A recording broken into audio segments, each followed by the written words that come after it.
Assalamualaikum warahmatullahi wabarakatuh. Perkenalkan, nama saya Sylvia Indah Pratiwi, NIM 192121160 dari kelas Hukum Keluarga Islam 4E. Di sini saya akan menjelaskan tentang biodata Fazlur Rahman. Fazlur Rahman lahir pada tanggal 21 September 1919 di Hazara.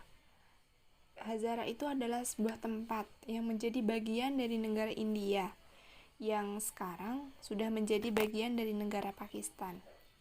Pada saat ini umat Islam di India sedang bergejolak dan sedang berjuang membentuk negara sendiri yang bebas dari India, yaitu suatu negara yang berlandaskan ajaran Islam.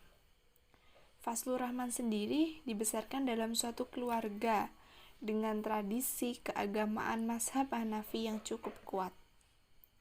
Oleh karenanya, sebagaimana diakuinya sendiri bahwa Fazlur Rahman telah terbiasa untuk menjalankan ritual-ritual beragama seperti sholat, puasa, secara teratur sejak masa kecilnya, dan ia tidak pernah meninggalkannya sedikit pun.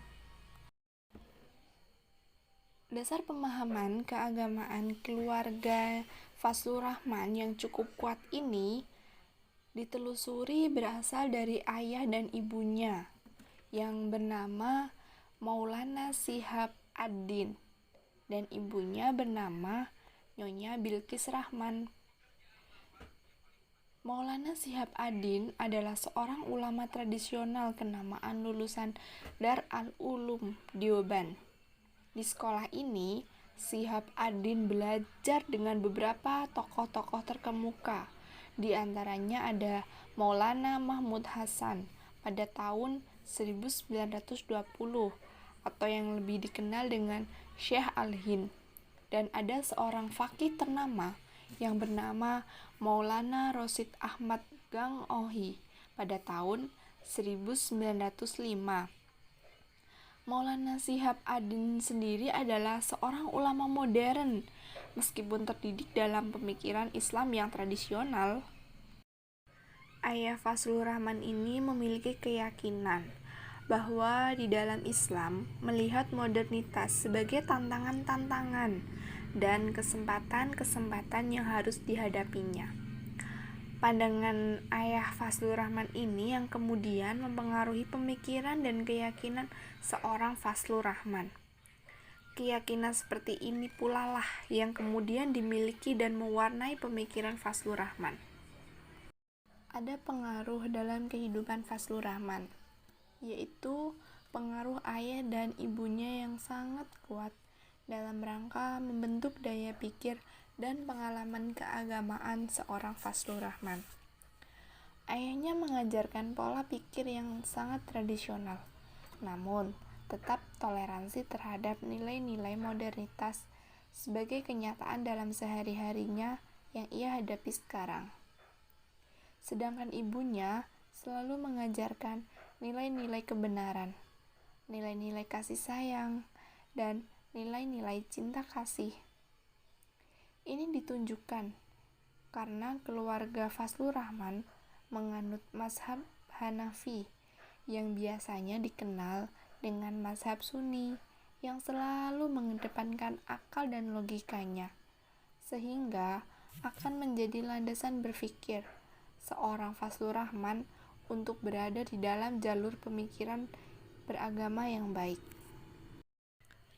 Semenjak usia Fazlur Rahman 10 tahun, Fazlur Rahman telah menghafal Al-Quran sebanyak 30 juz, walaupun keluarganya masih bersifat tradisional. Namun, pola pemikiran keluarganya sangat akomodatif terhadap unsur modernitas, sehingga ayahnya sangat menghargai pendidikan sistem modern. Dorongan keluarganya itulah yang banyak sekali mempengaruhi pemikiran Fazlur Rahman di kemudian hari. Sehingga pada usia 14 tahun atau sekitar tahun 1933, Fazlur Rahman dibawa ke Lahore, tempat tinggal leluhurnya di sana. dan ia masuk sekolah modern. Sekolah atau madrasah ini didirikan oleh seorang Muhammad Qasim Nanotawi pada tahun 1867. Baik, kita lanjut ke riwayat pendidikan seorang Fazlur Rahman. Oh iya, pada usia 14 tahun atau sekitar tahun 1933, Fazlur Rahman dibawa orang tuanya ke Lahore untuk masuk ke sekolah modern, sekolah madrasah yang didirikan oleh Muhammad Qasim Nanotawi pada tahun 1867. Kemudian ia melanjutkan ke Punjab University dan lulus dengan menyandang gelar BA pada tahun 1940 dalam ilmu khusus bahasa Arab. Lalu 2 tahun setelah itu ia memperoleh gelar master dalam bidang yang sama pada universitas yang sama juga.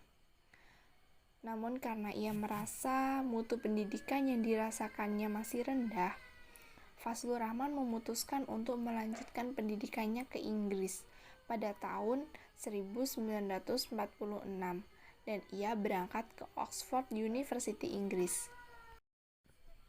Ketika Fazlur Rahman mengemban ilmu di Oxford, Fazlur Rahman selalu menyempatkan dirinya untuk belajar bahasa asing.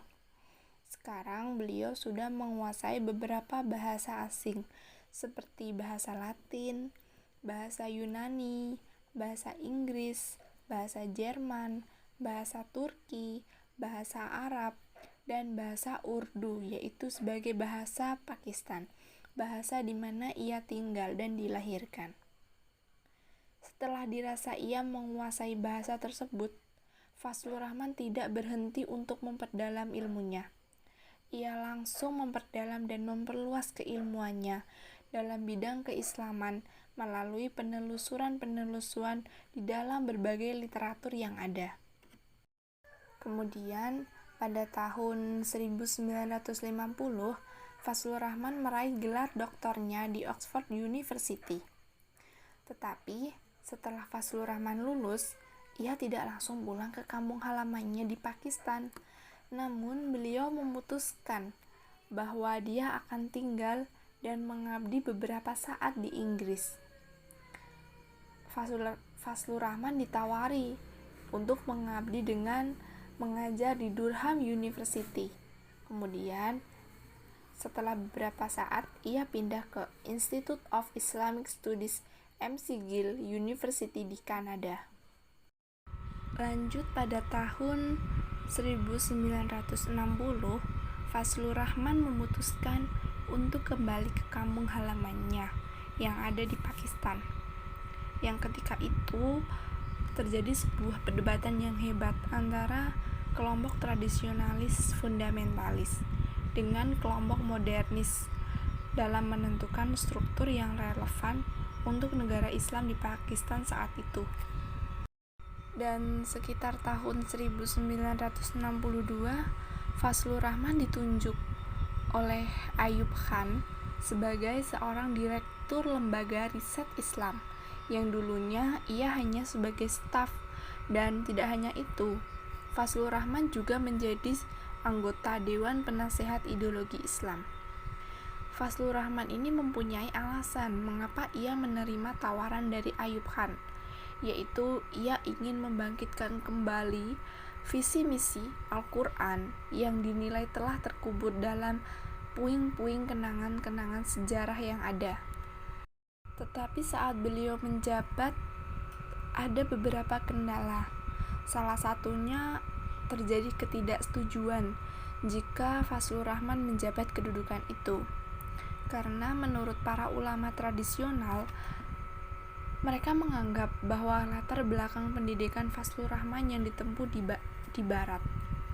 Penentangan Fazlur Rahman ini kemudian mencapai puncak titik klimaksnya ketika jurnal Fiqh Nazir menerbitkan tulisannya yang kemudian menjadi 2 bab pertama yang berjudul Islam. Pada jurnal tersebut, Fazlur Rahman mengemukakan pemikirannya kontroversialnya mengenai hakikat wahyu dan hubungannya dengan Nabi Muhammad SAW. Dan menurut Fazlur Rahman juga, Al-Quran itu sepenuhnya adalah kalam Allah atau perkataan dari Allah Subhanahu wa Ta'ala. Tidak hanya itu, pada tahun 1969, Fazlur Rahman meninggalkan kampung halamannya, yaitu Pakistan, untuk memenuhi tawaran bekerja di Universitas California di Chicago, Los Angeles. Dan ia langsung diangkat menjadi guru besar pemikiran Islam di Universitas California itu. Sedangkan mata kuliah yang diajarkan beliau antara lain ada pemahaman Al-Quran, tasawuf, hukum Islam, pemikiran politik Islam, modernisme Islam, kajian Al-Ghazali, Syekh Wali Allah, Muhammad Iqbal, dan lain-lain sebagainya. Lalu timbul pertanyaan, mengapa sih seorang Fazlur Rahman memutuskan untuk mengajar di Barat? Dan jawabannya itu salah satu alasan mengapa Fazlur Rahman memutuskan mengajar di Barat itu karena keyakinannya bahwa gagasan-gagasan yang ditawarkan di Pakistan tidak akan menemukan lahan subur di Pakistan. Selain itu juga, Fazlur Rahman menginginkan adanya keterbukaan berbagai gagasan dan suasana perdebatan yang sehat yang tidak ditemukan di Pakistan, di kampung halamannya. Selama kurang lebih 18 tahun menetap di Chicago, Los Angeles, Fazlur Rahman menampilkan sebagai sosok fitur pemikir yang modern, yang bertanggung jawab, dan yang senantiasa berpikir untuk mencari solusi-solusi dari problem-problem yang dihadapi Islam dan umat-umatnya. Hingga pada suatu titik, Fazlur Rahman wafat pada tanggal 29 Juli 1988 karena ada penyakit yang sudah dideritanya selama ini. Mungkin cukup sekian penjelasan dari saya tentang biodata Fazlur Rahman dan riwayat pendidikan Fazlur Rahman. Sekian dan terima kasih. Mohon maaf apabila ada kekurangan dan tutur kata yang kurang berkenan. Mohon maaf. Wassalamualaikum warahmatullahi wabarakatuh.